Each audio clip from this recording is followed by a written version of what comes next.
Hey guys, welcome back to White Cheeto Gaming, where you can find all of your basic guides on Total War games. If you're interested in this content and want to keep up to date with future guides, hit that subscribe button. Today we'll be looking at the unit roster of the Empire. The Empire has access to a large and balanced roster with a wide variety of options. They have plenty of flexibility in tactics, allowing them to easily adapt to most factions. The backbone of their armies are their infantry, armed with various weapons ranging from greatswords to spears and handguns, while also having a variety of cavalry and artillery pieces. Timestamps can be found in the description below if you would like to skip to any portion of the video.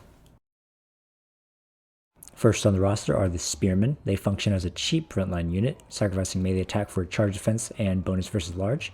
Keep these on the flanks of your front line to defend from any light cavalry charges. The unshielded versions should be replaced once you get access to the shielded versions. The shielded spearmen have access to missile block chance, which makes them superior to the regular spearmen. Keeps them on the flanks of your front lines to defend from light cavalry charges.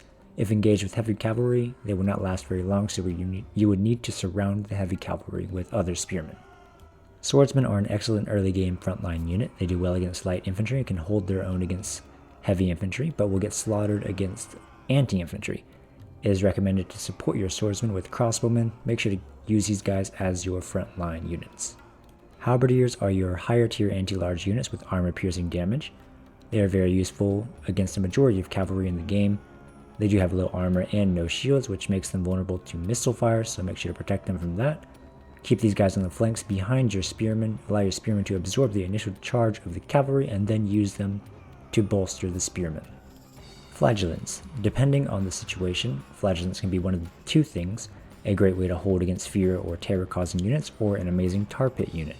Against factions like the vampires that have fear and terror causing front lines, flagellants make an excellent frontline troop because they are unbreakable, which renders the terror and fear useless.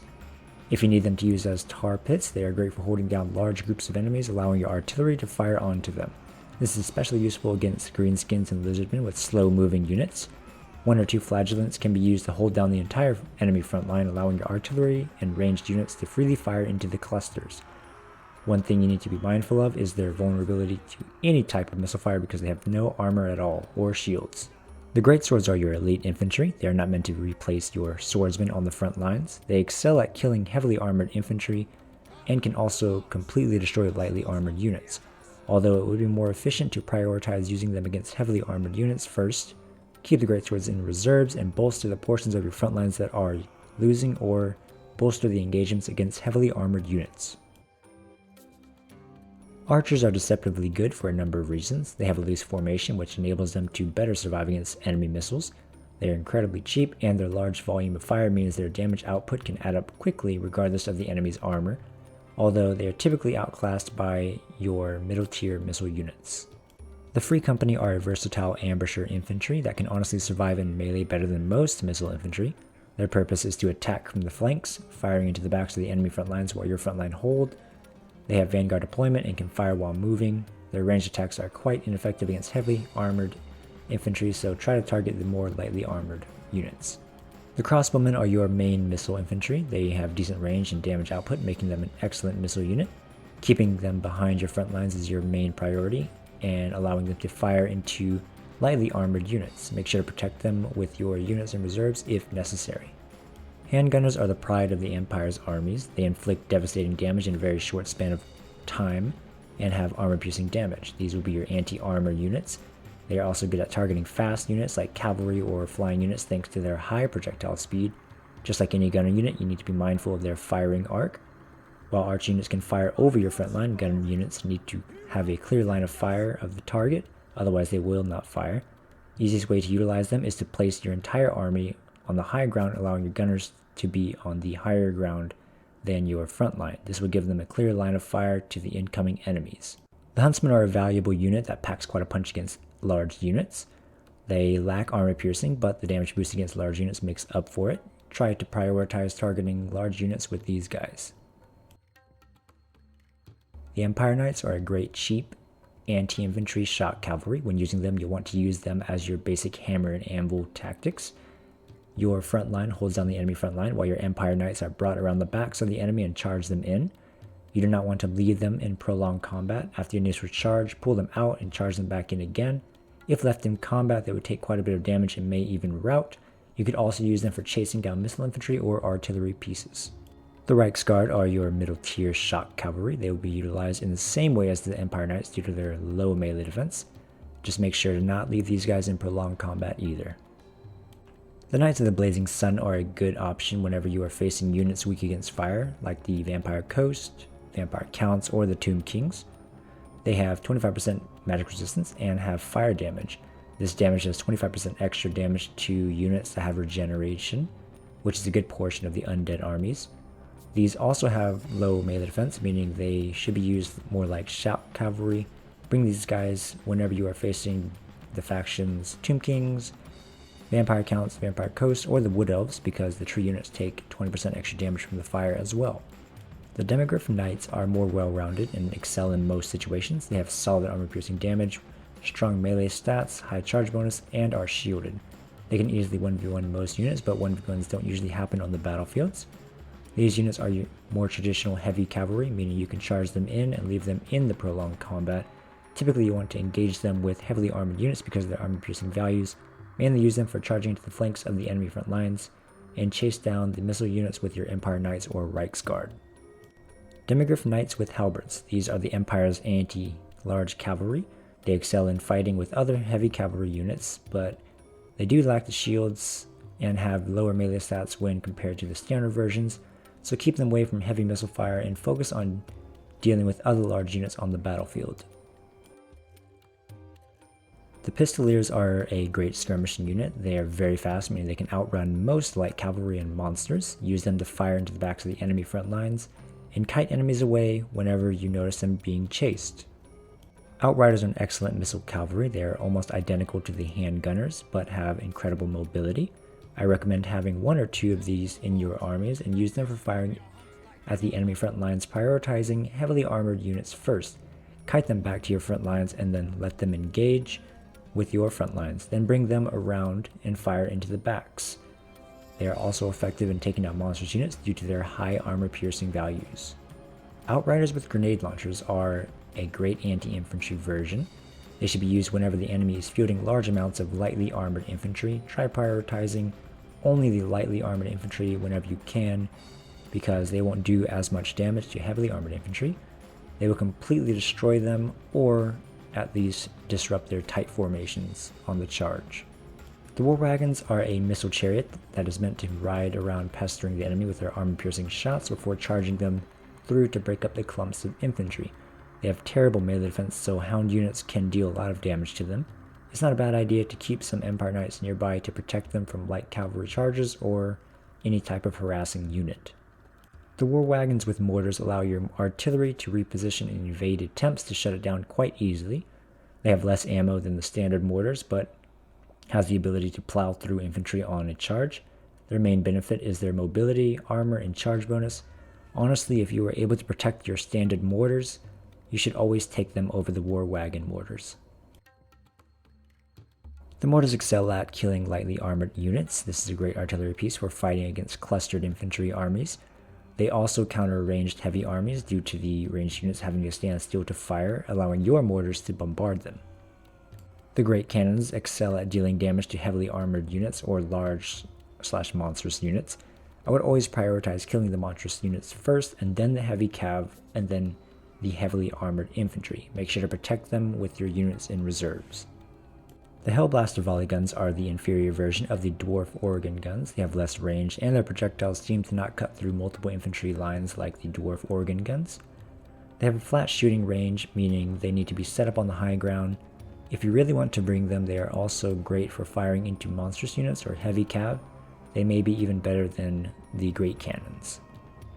The Hellstorm rocket battery is meant for two things: harassing the enemy as they come to you, and harassing rallying units returning to the battlefield. It has a very long range, and you should always use it to its maximum potential. It is very inaccurate, so it will frequently miss its targets by a large margin. Using this type of artillery, you'll always want to force the enemy to come to you. Do not target enemy frontline units. Once they have engaged, you will surely have a large amount of friendly fire. The Luminarch of Hysh. It is a sniper artillery, similar to the great cannons but much stronger. It does magical flaming armor piercing damage, conserve its ammo, and save its shots for ideal times when the enemy is vulnerable.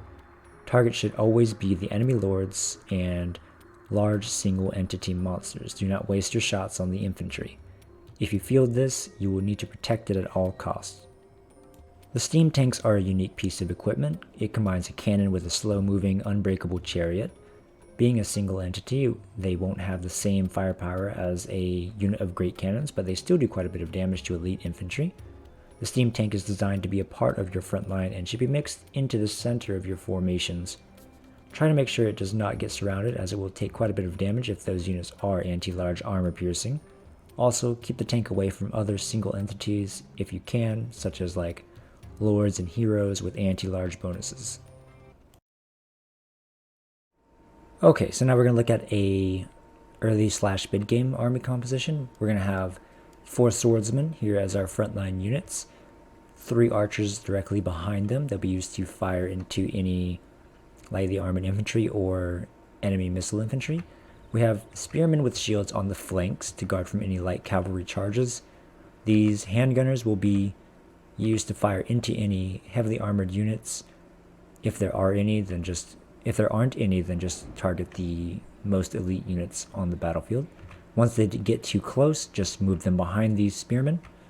We have some halberdiers in reserves, just in case there are heavy cav that charge into your spearmen. You can bring these guys to bolster them, or you can bring them around their backs to surround the cavalry. We have 1 unit of mortars here, just be used to harass the enemy on their march towards you. It sort of forces them to come to you as well. And then we have 1 unit of flagellants just to sort of bolster anywhere in the front lines that needs to be helped. 2 units of Empire Knights. These 1 unit can be used to chase down the enemy missile infantry. The other can be used to be your hammer and anvil tactics. So you bring him around once the front lines have clashed, bring them around here and then hit them in the backs. And then you bring them out and hit them again. Just keep cycle charging them back and forth until the enemy routs. And then we have 3 units over here, 2 pistoliers one pistolier and 2 free company militia. They'll be vanguard deployed somewhere where they can hide. Once the enemy front lines have clashed, you can bring them around and just fire into the backs of the enemy front lines and easily rout them with those units. Okay, so this will be our late game army composition. As you can see, we still have the 4 swordsmen as our front line because they're still a great frontline unit. 2 crossbowmen directly behind them and a steam tank that'll be fighting in the front lines as well. We now have 2 handgunners because we typically want to bring more armor piercing to the battlefields in the late game because there's just so many more high-tiered units. They'll be used to fire until the enemies get too close. They'll be brought back, and then the spearmen and halberds will take their place. Then they'll be used to sort of absorb the charges of any light or heavy cav that charge in. We have 1 halberdier in reserve. These can be used to bolster here, surround the cavalry that they absorb the charges from. They can also be sent over here to do the same. We actually brought some Hellstorm rocket batteries instead of the mortars, just because of the anti-infantry and just more damage in general to force the enemy to come to us because they're long range. They'll be used to fire at the large cluster of units, and then once they clash with your front lines, target the missile infantry or target any enemies that are running away. We brought great cannons because they're great for large units, heavily armored large units, so like some heavy cav or monstrous units. These will be used to fire into them. We have 2 greatswords in reserves. They'll be used to bolster the front lines wherever we are losing, or they can be used to protect the artillery pieces if anything else gets through, but more than likely you won't have anything else get through because you also have these demigryph knights with halberds. They'll be used to be sent after any cavalry units, so if any cavalry charge into these halberdiers, we'll bring these guys around to the backs of those calves, and then we'll just completely destroy them with that. We have 1 demigryph knight. This will be used as a hammer and anvil tactic on the front lines, and then your Reichsguard will be used to chase down enemy missile infantry or any routing units on the battlefield.